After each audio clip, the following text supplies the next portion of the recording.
علمتني الحياة في ظل العقيدة أن بلسم الجراحات هو الإيمان بالقضاء والقدر. وعجبا لأمر المؤمن إن أمره كله له خير، إن أصابته سراء شكر فكان خيرا له، وإن أصابته ضراء صبر فكان خيرا له. قد علم أن ما أصابه لم يكن ليخطئه، وعلم أن ما أخطأه لم يكن ليصيبه.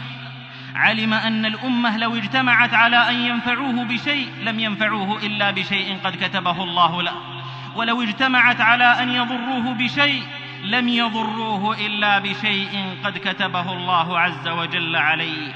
فرضي الله عنه، وسعد في حياته وأخراه، واطمأن قلبه وسكنت روحه، فهو في نعيم وأي نعيم. في الموقف العظيم يوم يقول الله للناس وهم يدوكون في عرصات القيامة، يقول لأناس من بين الخلائق جميعهم: ادخلوا الجنة بلا حساب.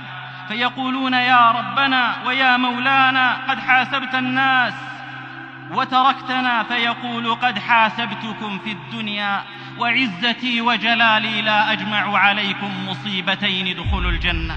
فيتمنى أهل الموقف أن لو قرضوا بالمقاريض لينالوا ما نال هؤلاء من النعيم. في الصحيح أن الله عز وجل يقول كما في الحديث القدسي: ما لعبدي المؤمن عندي من جزاء إذا قبضت صفيه وخليله من أهل الدنيا ثم احتسبه إلا الجنة. ويا له من جزاء ما لا عين رأت ولا أذن سمعت ولا خطر على قلب بشر.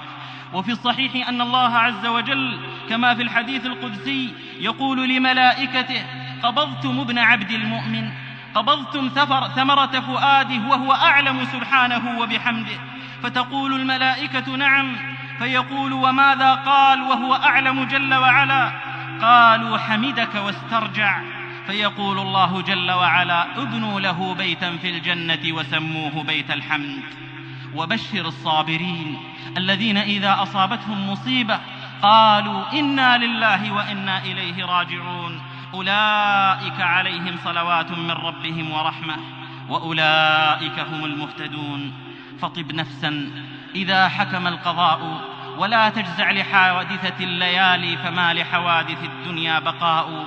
ومن نزلت بساحته المنايا فلا أرض تقيه ولا سماء. فالإيمان بالقضاء والقدر نعمة على البشر، وبلسم وظل وارف من الطمأنينة، وفيض من الأمن والسكينة، ووقاية من الشرور، وحافز على العمل، وباعث على الصبر والرضا. والصبر مر مذاقه، لذيذة عاقبته. صبرت ومن يصبر يجد غب صبره، ألذ وأحلى من جنى النحل في الفم. فاحرص على ما ينفعك، وارض بما قسم الله لك، واستعن بالله ولا تعجز.